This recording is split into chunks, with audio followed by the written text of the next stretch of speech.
Pues Alejandro Saldaña, en la mesa política de los viernes, hoy no va a poder acompañarnos Héctor Javier Sánchez, pero ya se encuentra aquí Alejandro Saldaña. Alejandro, muy buenos días, bienvenido y aprovecho, como ya nos colgamos un montón, aprovecho para aventarte también la primera pregunta, ¿cómo escuchaste también este planteamiento que hacía Adriana Urrea con respecto a la decisión del presidente Andrés Manuel López Obrador? El Buenos días, primer tiro bienvenido. de la bola, ¿no? La primera Sí, bola.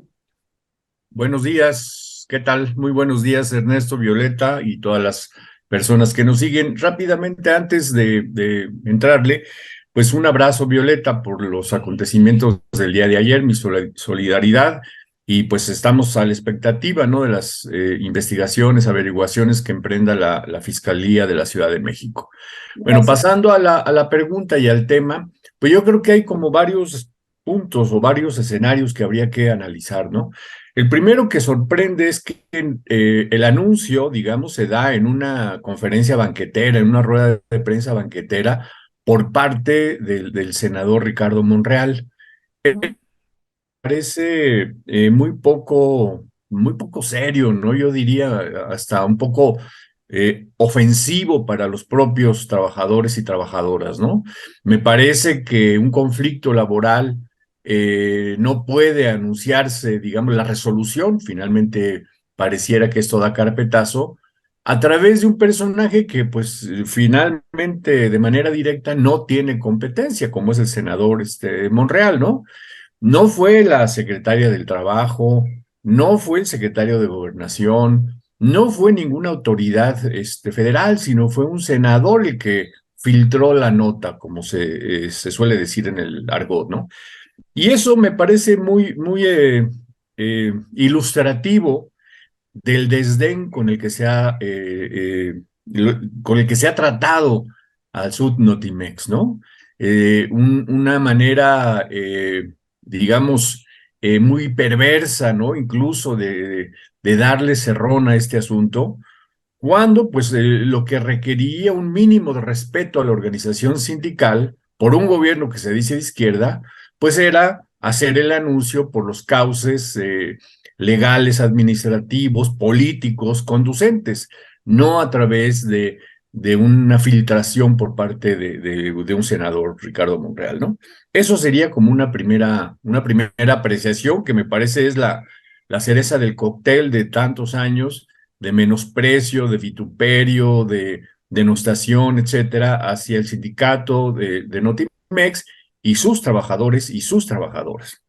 Un segundo elemento que me parece que hay que poner en el foco es que más allá de que si a un gobierno en particular le sirve o no le sirve Notimex, finalmente es una institución de Estado, no de gobierno. Es una institución del Estado mexicano, no de un gobierno en particular. Si a un gobierno en particular le sirve, le funciona o no le funciona, es secundario por el hecho de tratarse de una institución de Estado. Y eso es lo que me parece quizás más grave, que a final de cuentas somos todas y somos todos los que estamos perdiendo con la desaparición de Notimex. Otro asunto es si Notimex funcionaba bien y si funcionaba mal, etcétera, pero finalmente aquí estamos hablando de la desaparición de un órgano de Estado, y eso sí es sumamente lesivo para todas y para todos, ¿no? Colocar el centro de la discusión en que pues finalmente Notimex no servía porque las mañaneras, por ejemplo, cubren esa necesidad o ese espacio de información, me parece es quitar el ojo de lo realmente importante y es la desaparición de una institución de Estado. Ese sería, digamos, como un segundo planteamiento, un segundo nivel de reflexión, ¿no? Otro que me parece que ya también lo mencionaron y que Adriana Urrea hace un momento también tocó el tema, pero me parece que hay que profundizar en él, ¿no? Y es este asunto de la cerrazón a la negociación. O sea, Ernesto, ya lo comentaste, ¿no? ¿Cómo se va a negociar si la directora del organismo con el que se está negociando no se sienta a la mesa de negociación. O sea, perdón, pero eso no puede haber negociación, no se puede llamar negociación ni aquí ni en ningún lugar. O sea, quienes tienen o hemos tenido alguna experiencia sindical, pues sabes que lo mínimo es que te sientas con la contraparte, los directores, los dueños, lo que sea, y a partir de ahí se establecen las negociaciones, sí, con sus equipos de asesores, abogados y lo que sea. Pero el hecho de que no se siente a la mesa la directora San Juana Martínez, pues evidentemente habla de no solamente de un menosprecio hacia las y los trabajadores, sino habla también, y parece que esto lo confirma, de una intencionalidad de inicio de acabar con la agencia de noticias. Eso es lo que al menos eh, se presenta o eso es lo que parece ser, ¿no? La intención desde el inicio no fue darle una salida a la huelga, sino el hecho de que San Juana Martínez no se presentara a negociar, pues indica que la intención era cerrar, acabar, insisto en el punto, con un organismo, una institución de Estado. Otro nivel creo que también tenemos que reflexionar es que eh, finalmente es un atentado contra trabajadores, contra un grupo de trabajadores y un grupo de trabajadoras, que uno pues quizás pudiera esperar de un gobierno de corte, voy a acudir al lugar común, neoliberal, pero no de un gobierno que se reivindica a favor de las y los trabajadores, con un gobierno que se identifica con los pobres, con un gobierno que se dice a sí mismo respetuoso de los derechos laborales. Pues aquí lo que estamos viendo no es una invención, pues es un batacazo durísimo contra este grupo de empleados, de trabajadores, de trabajadoras de Notimex. Entonces, francamente, me parece una decisión muy lamentable, pésima decisión, porque lo que enuncia, lo que evidencia es que pues esta vocación o esta inclinación hacia los derechos laborales pues pareciera simplemente declarativa y no efectiva, ¿sí?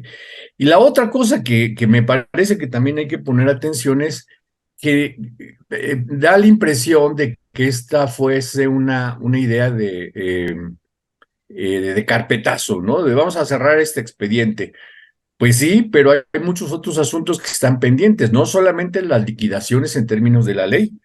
¿Qué pasa con todos los despidos injustificados que se cometieron durante la gestión de San Juana Martínez, con el acoso laboral, con las difamaciones, con las amenazas, con el posible desvío de recursos que tendría que analizarse, ¿no?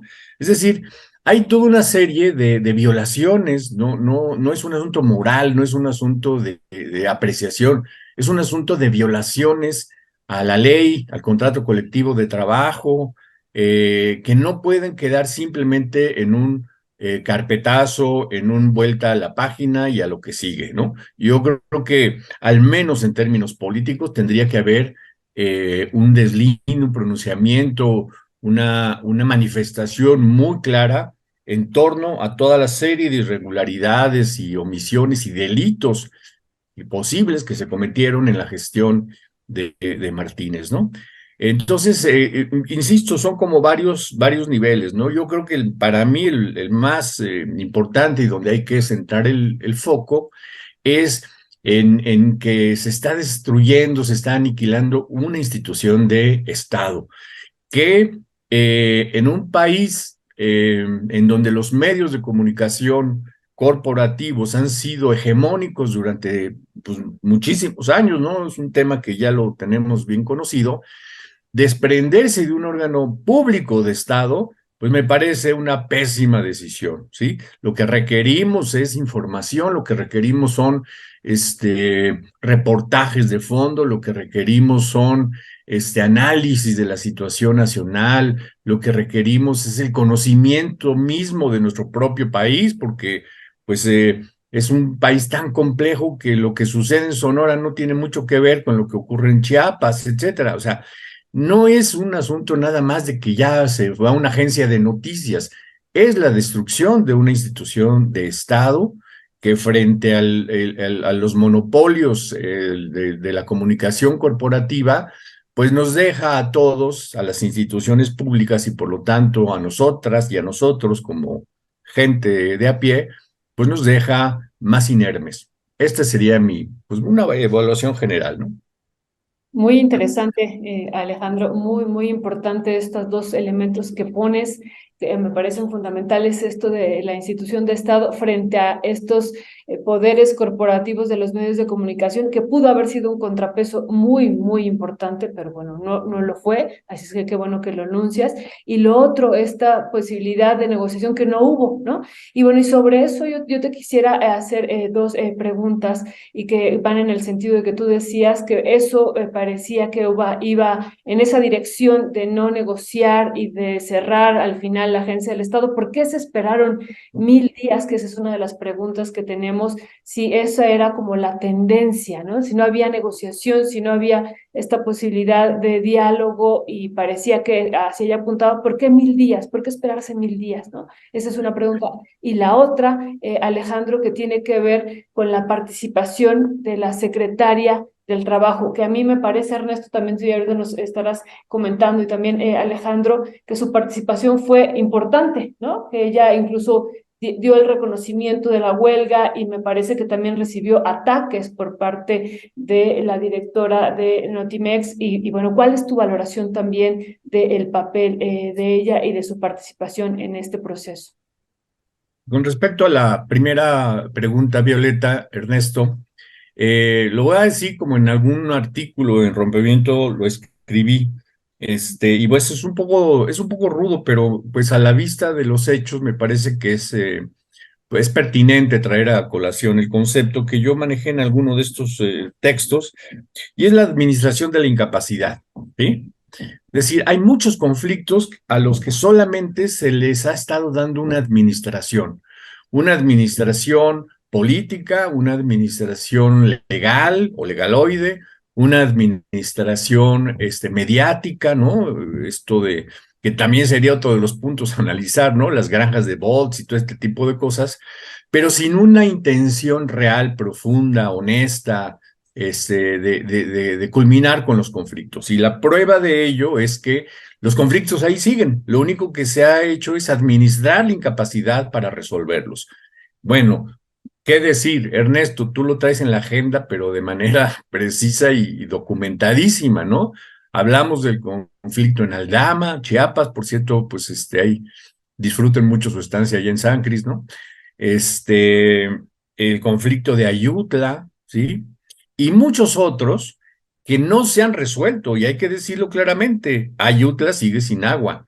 Las agresiones a las comunidades campesinas e indígenas del municipio de Aldama, Chiapas, siguen, y hay personas desplazadas, etcétera. Y hay otros conflictos que ahorita no me acuerdo, ¿no? Pero lo que vemos es que no ha habido una capacidad política para resolverlos. A esto es a lo que yo le llamo una administración de la incapacidad, que finalmente no es otra cosa más que quizás una ausencia de voluntad política de fondo para resolver estos y muchos otros conflictos. Eh, Habría que hilar más fino, pues, para darle sustento suficiente a esta idea que yo pongo, digamos, en la mesa sobre la administración de la incapacidad. Con respecto a la secretaria Luisa María Alcalde, en efecto, Violeta, yo creo que en su momento tuvo fue una voz de peso en el sentido de dar la razón, los argumentos políticos, jurídicos, laborales, etcétera, a la lucha del sindicato. Lo que es absolutamente increíble y yo diría pues muy lamentable también es que su voz haya sido, bueno, una, no escuchada y dos, sin peso alguno, ¿sí? Finalmente, la titular del ramo, que se pronunció con la ley en la mano, no un asunto de su opinión personal o no una situación de yo creo, yo pienso, no, sino con todos los argumentos que le da la ley y los argumentos que le da digamos, su trayectoria política, ¿no? Cercana a los movimientos sociales, a los sindicatos, etcétera, no tuvo ningún peso. Fue una voz sumamente etérea, ¿sí? Porque a final de cuentas ni fue escuchada, ni fue atendida, y sobre todo sus resoluciones de orden laboral tampoco fueron, no tuvieron repercusión alguna, ¿no? Ahí también yo no lo sé, habría que preguntarle ahí a los maxi abogados, ¿no? Que son unas fieras para esto, si no también habría se habría incurrido en algún tipo, si no de delito, al menos sí de falta administrativa por parte de la dirección de Notimex, ¿no? Entonces sí me parece, pues, no sé cómo decirlo, ya lo dije, lamentable, pero no tengo el adjetivo adecuado porque eh, hace ver que un gobierno, ¿sí? En la estructura de un gobierno, finalmente, las decisiones, pues no son con respecto a los ámbitos de competencia de cada quien, ¿no? Pareciera, esa es la impresión que da, que pues lo que diga la Secretaría del Trabajo o lo que dijo la Secretaría del Trabajo fue pues arrasado por las opiniones o los dichos, etcétera, de otras fuerzas. Del presidente no lo sé, o de algunos otros grupos que están cercanos a la propia presidencia, ¿no? Pues sí, es un caso que creo que todavía va a seguir dando mucho de qué hablar por las formas de tomar este tipo de decisiones, la forma de anunciarla. Así que, pues bueno, uno lamenta que sea de esa manera, porque tendría que, si se tomaba esa decisión, pues podría haber sido de otra. Lo comentaba precisamente en la conferencia con el presidente. Si van a cerrar, pues cierren, me expliquen y formalicen las cosas y transparenten toda esta parte. Finalmente, saber que las y los trabajadores de huelga en Notimex se enteran porque un senador lo comenta en una entrevista banquetera, y que no tendría por qué él estar informando eso. Él puede comentarlo, yo ¿Por lo qué lo entiendo. habrá hecho? Sí, y sí, me queda claro que ahí, pues ese era un poco el plan y luego ya se formalizó hoy de manera más clara. Tendrán una reunión el próximo lunes. Lo que yo nada más cerraría con este tema es que desde mi punto de vista yo entiendo el malestar y el desconcierto de las y los trabajadores del Subnotimex, pero para mí es un enorme fracaso y para la cuarta transformación, y finalmente se quitan una mancha que tenían e intentan salvarle pues el rostro a San Juana Martínez, a la directora de Notimex. El presidente pues intenta rescatarle un poco ahí la dignidad pues maltrecha, porque finalmente pues en 3 años pues no hizo nada, ni se sentó a negociar, metió esquiroles. Ella y los esquiroles cobraron todos estos 3 años, crearon un sindicato blanco y ese sindicato blanco después empezó a justiciar también a los propios integrantes del sindicato blanco que habían creado el Sinotimex. Eh, una suerte pues muy lamentable y penosa, porque trabajadores de confianza salieron huyendo o despedidos por San Juana. Crearon un sindicato con trabajadores nuevos y también pues Bien, varios salieron corridos. Así que hay una lista larguísima de inconsistencias, irregularidades, y pues es el fracaso de una funcionaria en una institución a la que fue ella enviada para pues, resolver problemas de corrupción, y que eso es lo que yo le preguntaba al presidente López Obrador. Bueno, si era para combatir la corrupción, pues ¿a quién detuvieron? ¿Y por qué está libre el líder sindical? Las propias trabajadoras y trabajadores del Subnotimex dijeron, ¿por qué no proceden? ¿Por qué no hablan del director de que era secretario general de Notimex? ¿Por qué no hicieron auditorías, no solamente al sindicato, a los exdirectores de Notimex? ¿no? Un exdirector fue tocado, ni el líder sindical fue tocado, ni nadie fue tocado. Pues 3 años en donde nada más estás cobrando así, y es verdaderamente, pues es esas manchas que tiene la cuarta transformación, pues San Juana Martínez. Y si el presidente pues le va a dar ahí un cargo de consolación o algo para cuidar un poco su imagen, pues yo entiendo que el presidente tenga una amistad con San Juana Martínez, pero yo creo que tendría que haber trascendido la amistad, porque Claro. no puedes que porque es una periodista que te apoyó cuando eras un luchador social, pues por eso le vas a permitir todo este tipo de vejaciones, personas que tuvieron que ir a vivir a otro país por el acoso de la directora. Es sí, pues una de las manchas notables en la cuarta transformación. Y bueno, pues el presidente tendrá sus razones y así es. Así que si les parece, salvo que tengas algo más que comentar sobre el tema, Alejandro, pasaríamos al siguiente que tiene que ver con el INAI. Mira, muy brevemente, todo apunta, todo indica de que ya este asunto, bueno, está cerrado, ¿no? Sin embargo, pues yo no descarto, insisto, habría que preguntarle ahí a los maxi abogados la posibilidad de amparos, porque vuelvo al punto que es lo más delicado para mí, ¿no? No es la desaparición de una agencia de gobierno, es la desaparición de una institución de Estado. Entonces, quizás todavía hay una veta de lucha en el plano jurídico, en el plano de los amparos y etcétera, ¿no? Como no es mi tema este asunto de las leyes, pues mejor no me meto, simplemente lo dejo enunciado, ¿no? Pero yo coincido contigo, Ernesto, en que no es posible hablar de corrupción y no se haga algo para acabar la corrupción, ¿no? Auditorías, investigaciones, etcétera. Pues se queda simplemente en un discurso de agitación, pero sin ninguna consecuencia. Muchas gracias, Alejandro.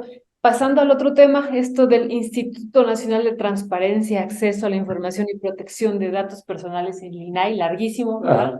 Y bueno, lo que ocurrió el día de ayer también en el Senado, esta discusión que hubo, incluso, bueno, se paró la sesión en algún momento y, bueno, emitió un posicionamiento que ya estamos viendo incluso desde parte de la mesa del Senado, ¿no? En torno a decir, bueno, a pesar de que no esté completo el número de comisionados del INAI, puede seguir funcionando, pero sigue imperando la otra narrativa. ¿Qué decir sobre esto, querido Alejandro? Bueno, lo primero es que este tema lo habíamos abordado en la mesa de los viernes y bueno, hace varias semanas, no me acuerdo bien cuántas, ¿no? Y veíamos que este impasse, virtual congelamiento del funcionamiento del INAI era una de las posibilidades, ¿no?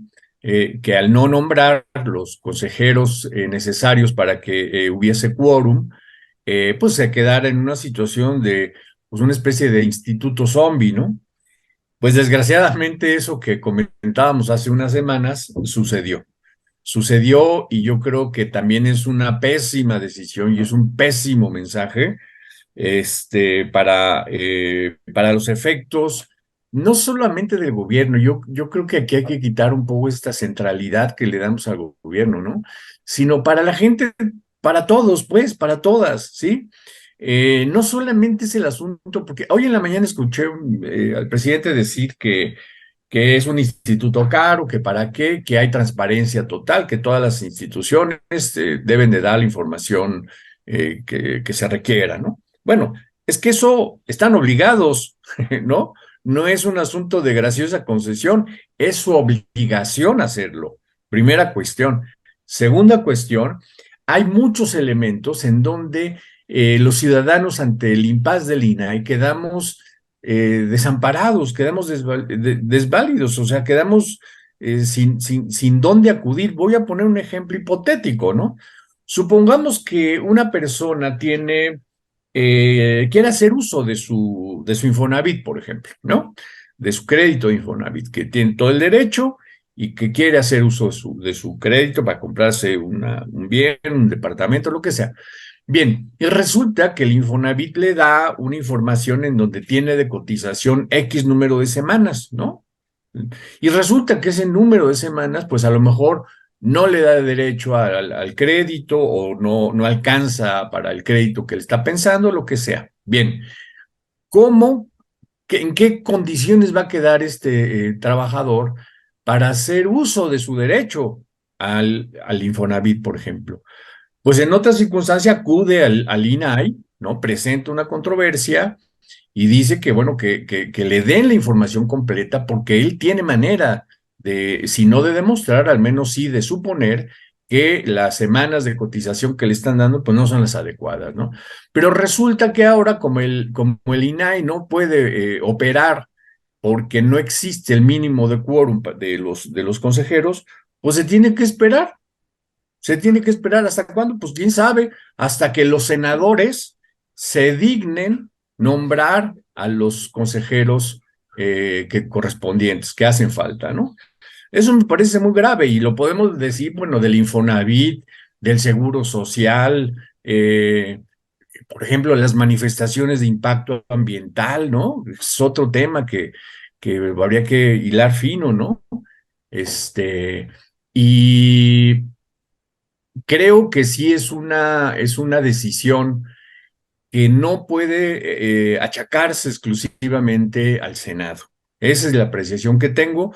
Tampoco es que yo tenga así toda la información en la mano, pero me parece que sí hay una intencionalidad política de evitar que el INAI funcione plenamente, pues, ¿no? Si hay una intencionalidad de que el INAI tenga un funcionamiento pleno, transparente, etcétera, y que la gente, y aquí hablamos de la gente del usuario común y corriente, y hablamos de los periodistas, de las y los académicos, etcétera, pues podamos acudir en busca de información que muchas veces, hay que decirlo, Violeta lo sabes, Ernesto lo sabemos muy bien, ¿no?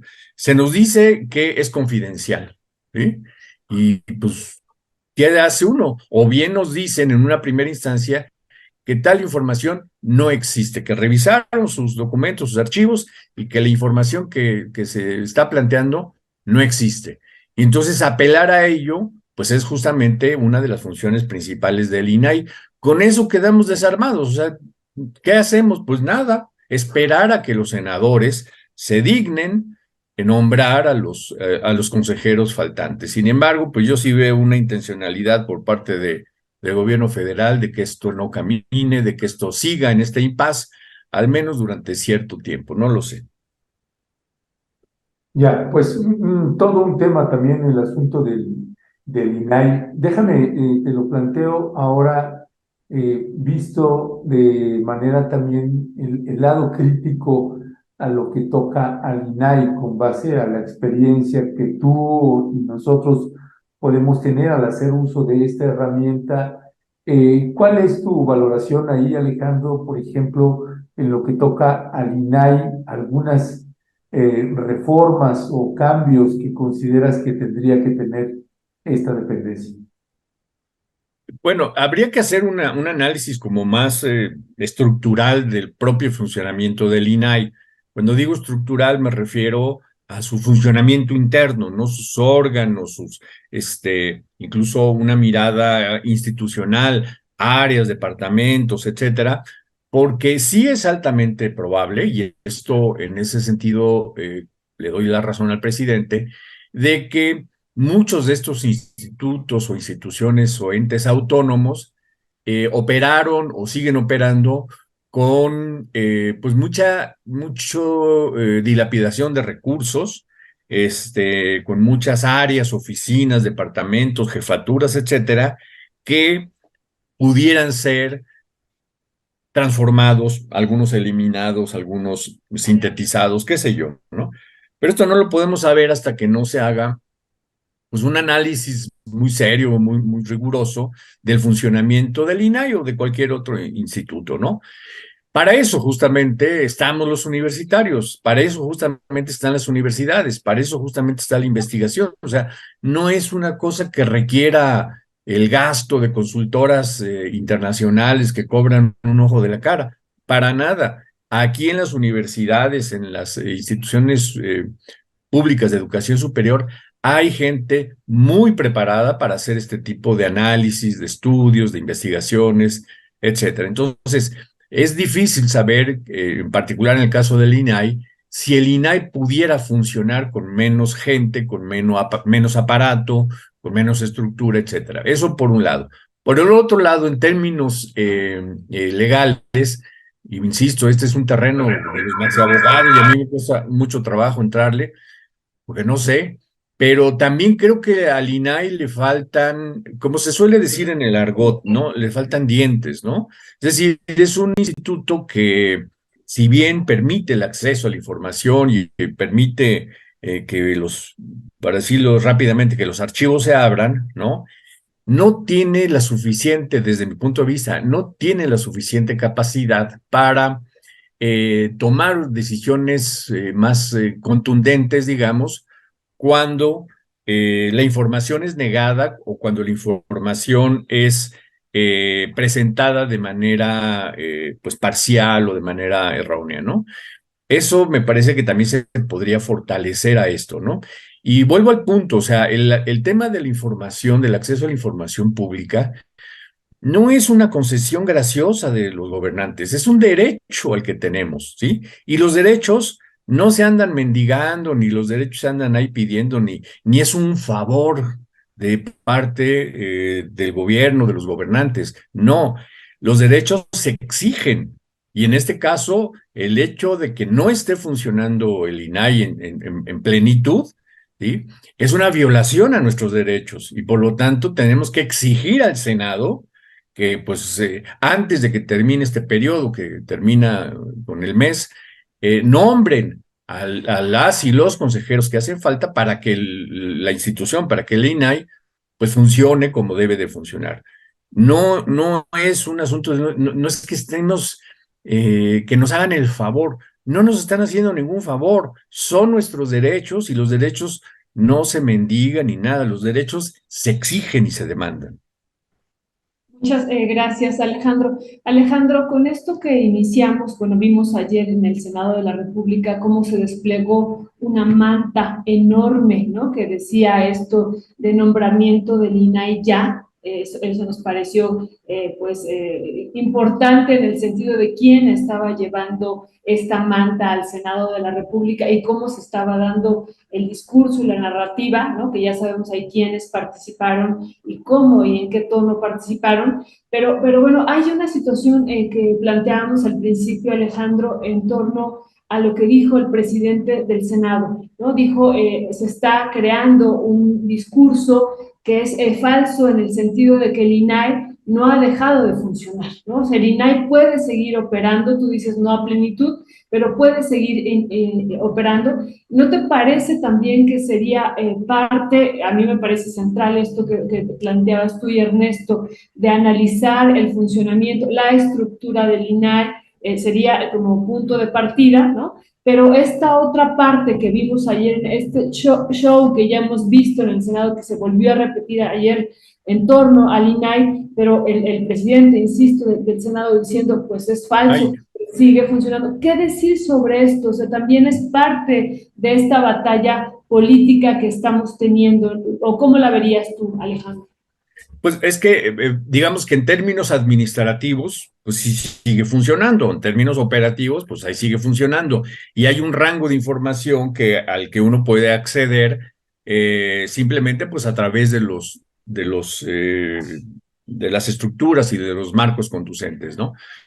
Pero el hecho de que el consejo directivo, es decir, que la cabeza del INAI no esté funcionando por falta de quórum, hace que muchas de sus resoluciones pues no se puedan tomar. O sea, no es que sea a favor o en contra, es que simplemente al no haber quórum, pues, por eso decía, es un impasse, ¿no? O sea, no es que no funcione el instituto sigue funcionando, pero al no funcionar, y eso sí es cierto, o sea, al no estar operando el Consejo General, al no estar operando la cabeza, dónde se toman las decisiones trascendentes, fundamentales, etcétera, pues eso sí implica una suerte de congelación del propio INAI, de congelamiento del propio INAI. Entonces, por eso no es, digamos, adecuado decir no funciona el INAI. Sí sigue funcionando el INAI, pero tampoco es certero, no es adecuado decir que no ha habido ningún problema. Por eso digo,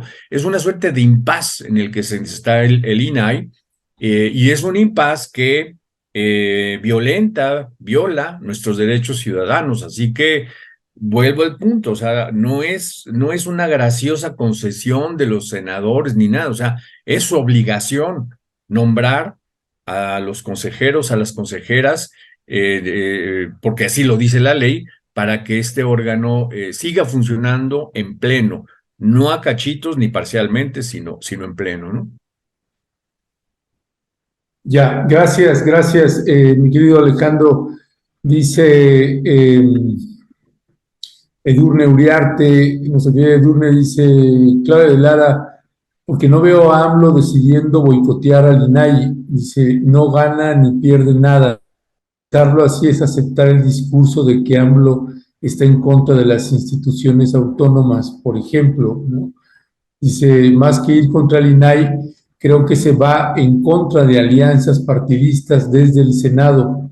Yo lo vería desde ahí, en su relación con el poder de los partidos en las instituciones.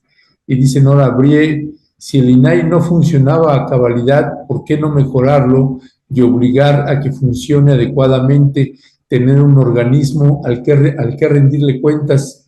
No ayuda a desestimar actos de corrupción. Eh, pues en fin, son parte de los comentarios. ¿Qué dirías al respecto, Alejandro? Que tienen toda la razón, lo hemos visto en otros órganos autónomos. Bueno, autónomos le ponemos las correspondientes comillas, ¿no?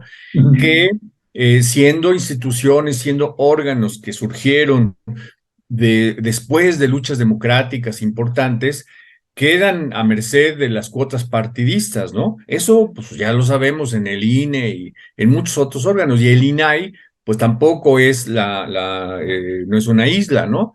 De hecho, recordemos cómo el presidente López Obrador vetó el nombramiento de 2 consejeros del INAI porque pues había sido una componenda entre Morena y el PAN para colocar pues, a gente afín, ¿no?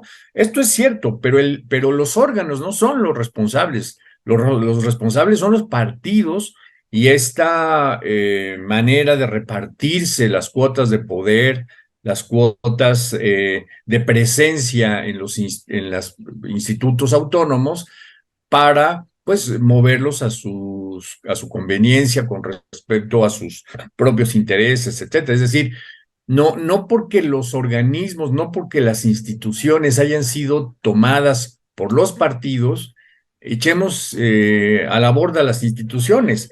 No, lo que tenemos que hacer es exigirle a los partidos que tengan una visión, una perspectiva de Estado, una perspectiva de largo plazo, mucho más allá de sus mezquinos intereses, ¿no?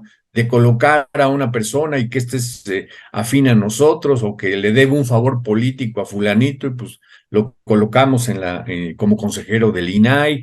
Ese tipo de cosas, esa mezquindad política es la que debemos de combatir, no a las instituciones que finalmente yo creo que han sido el resultado de mucha lucha democrática en el país por construir pues una democracia medio extendible, ¿no? De pronto, medio maltrecha, pero a final de cuentas una democracia en donde los equilibrios de poder sí son necesarios, sí son necesarias estas instituciones, y en todo caso, pues lo que sí tenemos que hacer es ver las vías, los caminos para que estas instituciones funcionen pues con la intención que fueron creadas y no se conviertan en cotos de poder de los partidos políticos. Aquí el problema son los partidos, no las instituciones autónomas.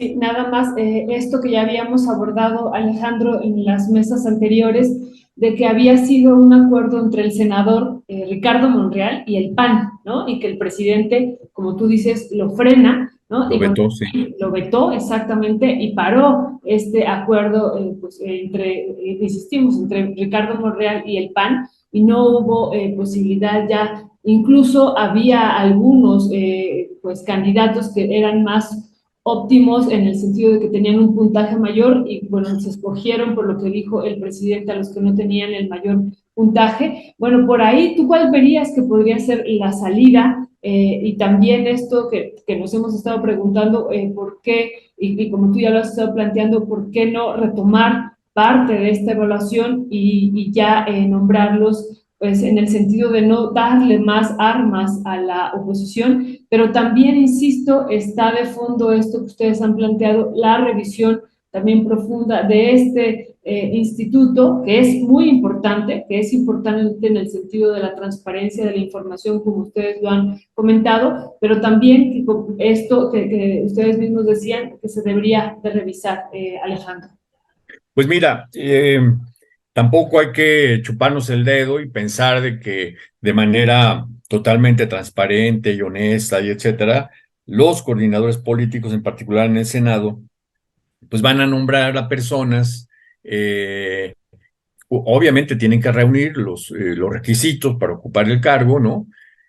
Pero que no van a tener también alguna identidad o alguna cercanía política o alguna preferencia política para decirlo, ¿no? ¿Cómo se pudiese, pues si no evitar, al menos sí eh, quitarle peso a las negociaciones que se dan, para decirlo como solemos hacerlo, pues en lo oscurito, ¿no? Yo creo que el proceso de la insaculación puede ser una alternativa. Lo acabamos de ver en los consejeros del INE y me parece que puede ser una alternativa. Es decir, tener un grupo de, no sé, de 10, 12, qué sé yo, personas que pueden ocupar el cargo de consejeros en el INAI y a partir de ahí, pues hacer un proceso de insaculación, una tómbola, rifa o no sé cómo se llame, tómbola o lo que sea, y que sea de manera al azar quienes ocupen esos cargos.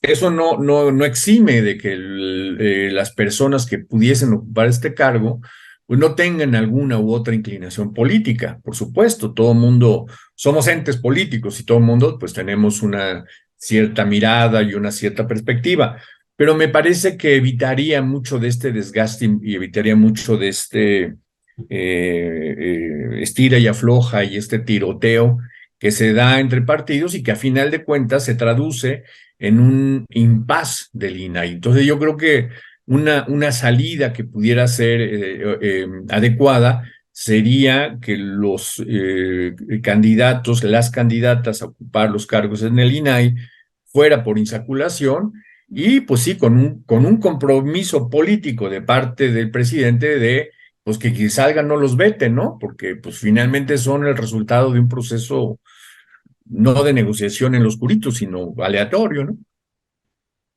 Ya, pues Alejandro Saldaña, antes de despedir, déjame leer algunos de los comentarios que la audiencia pues amablemente sigue haciendo. Dice Alejandro Mendoza, lo que hay que cuestionar es que ha sido la práctica de instituciones ciudadanas y autónomas bajo el neoliberalismo. No hay ciudadanía en el neoliberalismo. Recomiendo W. Brown, Unding the Most. Y dice Raúl Flores, creo que el sistema de vacunas no funciona como analogía de lo que sucede en la política. Queremos remediar la inexistente ética de los partidos, digo, en los políticos mexicanos, mediante acciones de los propios políticos. Javier Millán, el INAI debe desaparecer y crear un nuevo instituto con reglas claras en las que participe la ciudadanía y permitir nuevamente que solo lo creen los políticos. Y Alejandro Mendoza, la ciudadanía en la sociedad neoliberal es una camarilla de poderes fácticos e intereses partidistas facciosos. No saber eso es ignorar todo. Déjame nada más, me despido, Alejandro, haciendo una pregunta, y si me lo permites, también te lo lanzo a ti, Violeta. Y es algo que comentaba ahí, por ahí perdí el mensaje, y que tiene que ver dice, dice alguien, es que no hace una crítica y más inclinada a que el INAI debe desaparecer y retoma una pregunta que dice el presidente ha hecho ahí en la mañanera y que es, ¿para qué ha servido el INAI? Y te preguntaría a ti, porque me queda claro que la persona que hace ese comentario, pues nunca ha usado el recurso del INAI. Y entonces les preguntaría a ustedes también como académicos, investigadores, ¿para qué ha servido el INAI, Bueno, Alejandro? ¿Violeta? Alejandro, vas. Yo voy. Pues mira, un montón de cosas, ¿no? Te voy a poner nada más un ejemplo. Cuando se comenzó con todo este asunto del Tren Maya, ¿sí? Pues yo me metí a ver información, a indagar, a buscar, digamos, antes de emitir un juicio, sí, estoy a favor, estoy en contra, pues dije, bueno, pues voy a indagar, ¿no? Voy a averiguar un poco de qué se trata, etcétera, ¿no? Y cuando, y cuando trato de ver, por ejemplo, las manifestaciones de impacto ambiental, pues no hay, o sea, no las encuentro, pues me expresé mal, no es que no las hubiese, o sea, bueno, al final de cuentas me di cuenta que no las había, ¿no? Pero no las encontraba yo, ¿no? Estuve busque y busque y dije, ching, pues a lo mejor estoy buscando mal. No vio rompeviento, ¿va? No vio rompevientos. Tache, tache. No, pero eso te hablo de la prehistoria, mucho antes de que Rompeviento tomara el tema y lo Que llevara hasta metiera a la nosotros, ¿no? luz. Sí, sí. Exacto. Y entonces hice una solicitud de la manifestación de impacto ambiental y lo hice a través del INAI, ¿no? Y aquí hay que decirlo, o sea, es bastante, hay que tomar cursos para aprender a hacer solicitudes al INAI, ¿no? Porque no es nada sencillo. Hay que entender la lógica de la administración federal o, bueno, de la instancia en la que uno acuda, ¿no? Y formular las preguntas y tener mucha precisión acerca de lo que uno está solicitando, ¿no? Entonces yo la primera vez que solicité las manifestaciones de impacto ambiental, pues me batearon porque dijeron que no había tal información, ¿no? Después me di cuenta de que yo había presentado las preguntas o la solicitud de información de manera equivocada, me equivoqué, lo hice mal. Rectifiqué, lo hice de otra manera, ¿no? Y se tardaron un montón de tiempo, pero finalmente sí me respondieron y me respondieron que no existía manifestación de impacto ambiental, como después, pues quedó comprobado y quedó de manifiesto. La otra es que también hice una solicitud para saber, para conocer el contrato que hizo la administradora del Tren Maya con ONU Habitat, ¿sí? Eh, que también se decía, pero no había mucha claridad acerca de los montos, para qué, etcétera, etcétera. Estaba así todo muy nebuloso, ¿no?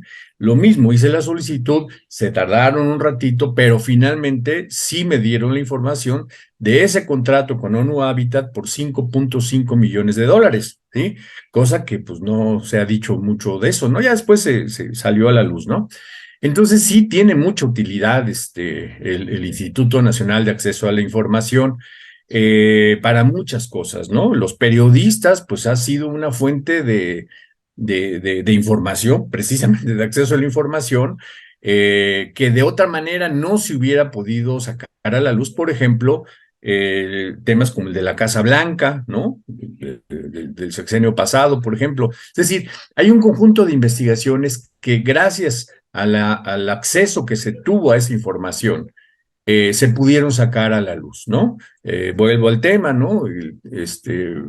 Archivos abiertos permitieron la investigación de las tranzas con la Casa Blanca, por ejemplo, ¿no? También, digamos, para las comisiones de búsqueda, de atención a víctimas, etcétera, el INAI también es una herramienta importante para acceder a archivos, acceder a documentos que suelen ser mantenidos en secrecía o que no quieren que salgan a la luz, ¿no? Entonces, creo que es una institución que hay que defender, que hay que mejorar, eso también queda claro, ¿no? No es que sea perfecta, pero que perderíamos mucho si el INAI desapareciera. Y estamos perdiendo mucho ahora que el INAI está en este impasse. Pues brevemente, yo coincido completamente con Alejandro, Ernesto, querida audiencia.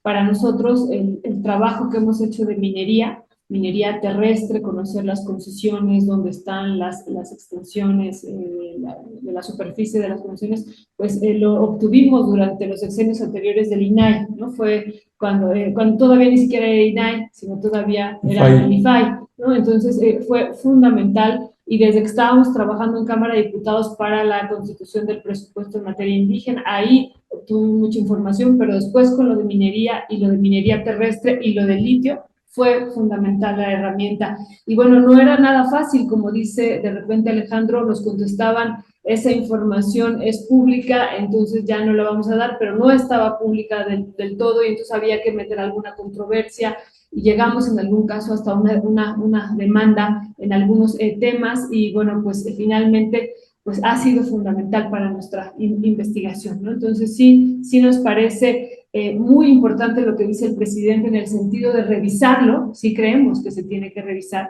por eso decimos es fundamental esta pregunta que ustedes estaban discutiendo, que tú lanzaste, Ernesto, y revisarlo, analizarlo, pero también ver esto otro que tú dices, Alejandro, que también es muy importante, que para muchos académicos, periodistas, también lo discutíamos aquí en una mesa con Jessica Sarmeño, ella también decía, para mí ha sido una herramienta fundamental, ¿no? Y entonces ha sido de gran importancia, porque, bueno, pues tuvimos en varios sexenios un cierre por completo de la información, y bueno, pues esto no quiere decir que lo haya abierto del todo, pero también fue muy importante. Entonces creo que pues hay que, insisto, revisarlo, pero sí hay que seguir en su, pues tiene que seguir funcionando, ¿no? Sí, y es otra vez, ¿no? Veo en algunos comentarios alguna gente que le gana el amor a la 4T o al presidente, y es que no va por ahí. O sea, dice, por ejemplo, Claudia Hernández, la información está abierta desde las plataformas del gobierno federal.